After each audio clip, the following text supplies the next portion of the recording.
It's a good one. Especially with this reverse grip. If I'm doing reverse grip barbell rows, cable rows, pull downs, can put a lot of tension on the biceps, which is fine. You don't want to pop a bicep tendon, you don't want to injure or tear a bicep. So if I'm overhanded, usually at the end of the rep, I'll extend my arm, kind of straighten it out all the way. Maybe not all the way, but almost all the way. Not like locked out on a heavy back movement, but with reverse grip, I don't ever do that because the back range of motion is happening at the shoulder. See, I can bend my arm a lot, and my back is still moving a whole lot. It has nothing to do with this. This doesn't work the back. I'm saying that to say, because the biceps are in a more vulnerable position on this pull down movement or a row or whatever I'm doing with a reverse grip, I'll fully extend the back. There'll still be a prominent bend in the arm. See, look, so the back is down. Now the back's fully extended now. It can't go any more extended, but my arm's bent. I can straighten my arm, but it does nothing for the back. So just a little thing to remember on those reverse grip, pull down, rowing movements, chin ups, anything. Fully extend the back, but don't lock out the arm, pop the bicep. Lat focused workout today. Lat focused back day. I really want to bring up them lats because Ashley is severely lagging in the lat department. Not really, my goodness, look at that width. So close grip, reverse grip, pull down, reverse grip. Sorry about the filming. And that's really focused on the mid to lower lats. She's pulling down. And just see whether she's pulling to the contraction. Getting all this mid and lower lat area. Really squeezing. So, typically we'll do 2 pull downs or chin vertical pulling type movements and 2 horizontal rowing movements. Today we're going to do 3 vertical movements and finish with 1 heavy rowing movement. Make sure the back is, nothing is left unscathed. All right. Again, nothing special about the form here, just pulling to the contraction. And see what she's doing with her torso is her arms, her hands, if you look at the angle, her hands are almost going straight up and down. Just a slight pull backwards, which you want because the lats pull down and back. All right, that's their function. So the cable is pulling straight down and slightly back, but her torso is moving a lot. And that's because she's leaning forward for a full stretch of the upper lats all the way down to the insertion, especially with that close grip. You can get much better stretch from insertion to insertion. And she leans back right here. See, that lean back with the torso is necessary if you really want to hit the lats. And if you're looking at that angle there, it's all going into the mid and lower lats.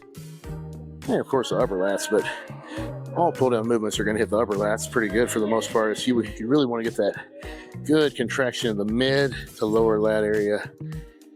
That's what these will do for you with that curl grip.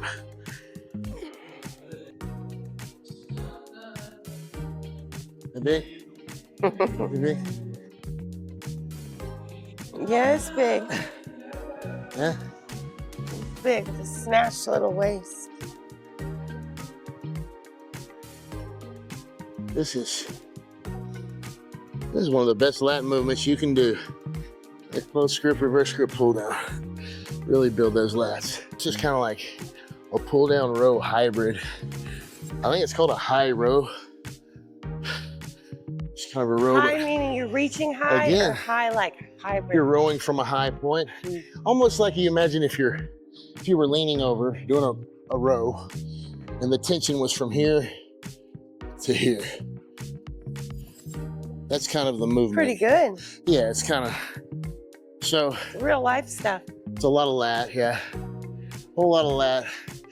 And that mid, so you got the upper back, but the mid back and the lower mid back. Down to right there. You can really squeeze in all that detail. It's a good one. When the weight gets heavier on the machine, it's harder to stay down and in position good. But if I'm just doing one side at a time, it's easy for me to maintain position in the machine. I'm resting. Let the machine rest. See, if you remember the range on the first movement we did today, guys, it was a lot more vertical. Reaching forward a lot more at the top instead of more straight up. So it's definitely like a row. This is actually, in my opinion, good dumbbell row form. You're leaning over with your, to stretch the dumbbell forward way beyond the shoulder and then pull it back to the hip. So see, because she's stretching forward, look at her lats. So she's pulling in a straight line right here, straight down the lat, straight down that lat. That's where she's working, all the way down that whole lat, all the way to the mid back, from the outside to the inside. She's pulling directly in line of that lat. Watch. Just draw a straight line from the handles, straight down through that lat.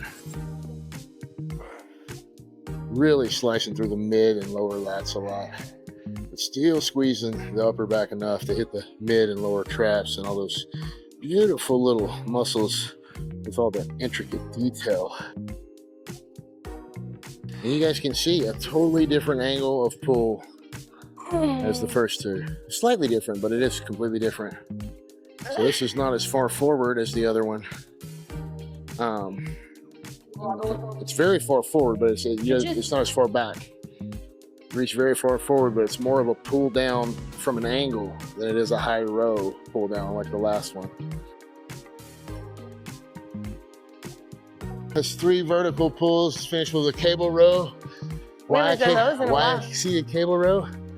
Because, again, everything we've done today is maximum stretch to maximum contraction, and we want to continue that. You can do that better with a close grip or a medium to close grip cable than anything else. Stretch way forward on the row, pull way back. So you can get a greater range on a cable row than any other row. So that's why. Oh, why the individual hand attachments? Oh, I'm glad you asked. Greater range of motion. If they were fixed right here, like a steel or the chrome plated attachments are in a fixed position. So if I'm here, watch what happens when that's like 2 inches of range of motion that I'm gonna get, okay? Because they can go all the way together and you can pull them apart to really get outside. Now we're not really gonna focus on getting the maximum. We're really gonna focus more on the stretch. But that's why we're using these. I'm not wearing a belt. We're not going super heavy. But even a belt would limit my range of motion at the spine and in the back, okay? Which is kind of the point of the belt in a way, keep the spine stiff. We want flexibility, we want mobility, greatest range we can get. So not going super heavy or we won't be able to get that huge range of motion.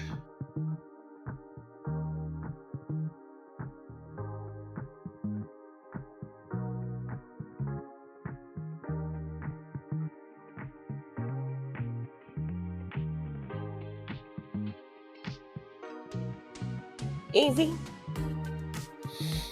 Hard to breathe when you're doing this. Back. It's just massive. You got as much mass on your back as your legs, really. You know, when you're doing squats, you know, your thighs, that heavy, just takes the oxygen out of you. Or maybe I need a little more cardio.